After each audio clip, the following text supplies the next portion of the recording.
This is a very long, like it looks like it's only 6 questions, but if you get into it, there's like 8 questions in this one alone. So what I'm going to do is I'm going to go through the first 3 numbers here, and then the rest of them will have to be, you know, come join the mastermind. If you want consultation, that's what it's for. Like, you know, you can ask these kind of questions in mastermind, but this is a lot of damn questions. We're not going to have time for all of these unless we get through everything else, and then we'll come back. We appreciate you coming and asking questions, though. I do appreciate that. So should I include the author in each post I publish?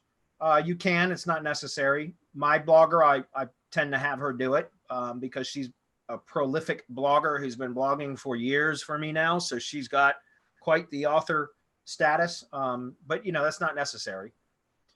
It's just a matter of preference. Which page in the silo structure should get the most backlinks? Well, if you understand silo structure, it doesn't matter which page. Because if you have your interlinking done correctly, your internal linking throughout the silo, then anywhere you point links to within that silo is going to benefit the entire silo, right? That's if you understand silo structure and how to interlink correctly, properly within a silo, then there's no one page that should get any more links than any other because it doesn't matter. You could take the last post in the silo and inject all your links there, and it's going to flow up through every post in the silo and up to the top level page.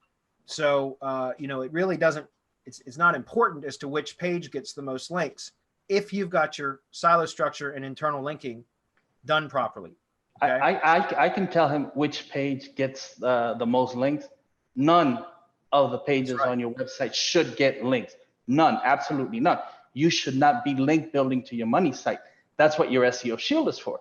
Now, through your SEO Shield, you can push into each one of your market level categories, or you can push into the supporting posts for your categories, whichever way you decide to do it, and you can cycle that. What I call a link building cycle, which is you change it up. Sometimes you go into the post, sometimes into the category. Maybe you'll go somewhere else where you know, tier 1 and push through there.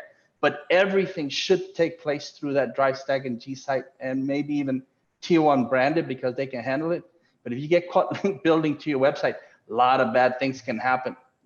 We stay away from the top level domain for that reason, because we don't want to trigger any of those nasty little things that can pop up and get you and kill everything that you've been trying to do. So none. The answer to that is none. None on your website.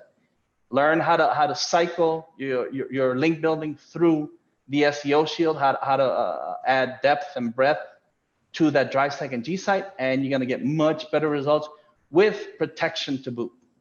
Correct. So the next question was, what do you think of this dummy silo for niche site? 1,000 posts, for example, in the site, all under the main domain, which is also the homepage, no categories, no tags, and no subfolders, and the homepage links to all of the posts up to the last 1,000 posts. Is this good for a silo? No, for a couple of reasons.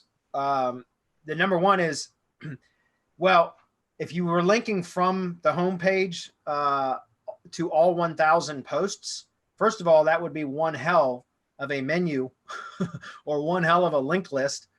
It would be kind of ugly for like user experience and everything. And number two is if any one of those individual posts link back to the homepage, which is really what you'd want to do anyways, that would be a reciprocal link. It would kill the value of that silo. So my point is, I wouldn't do that. If I were gonna do it, first of all, having a one category website is fine. That's perfectly fine. But you don't want to link to all of the posts on the homepage. That would be ridiculous in my opinion. And I think it would be hard for users to navigate. And I don't think it would be any good for SEO. So I think you're better off adding some sort of structure to the site, navigation structure, if you were going to do something like that, that would be logical. But you would also want to make sure, again, you understand how to properly interlink within a silo, which we cover in the mastermind. Will also be covered in Heavy Hitters Club, I'm sure, or Heavy Hitter Club, excuse me, when that's available, which will be soon. But we can't share our exact silo linking technique here on a Free Hump Day Hangout. I apologize for that. You want to comment on that, anybody, before I move on? No, I think that was fine. Okay. Yeah, there's good ways to do that. If you were going to you can have a site all around one particular topic, but typically, or one category. But typically, even with that one category, you're talking about 1,000 posts. You can probably segment those posts into subcategories, right? To make it a more easier to navigate and a more logical setup than to have 1,000 posts all in one very, you know, I don't know how you, I mean, I'm sure it can be done, but I'm just saying, I think you'd be better off even having, you know, subcategories and such to make it more logical. I think you'd be better off that way. We'll come back to some of these other ones if we have time.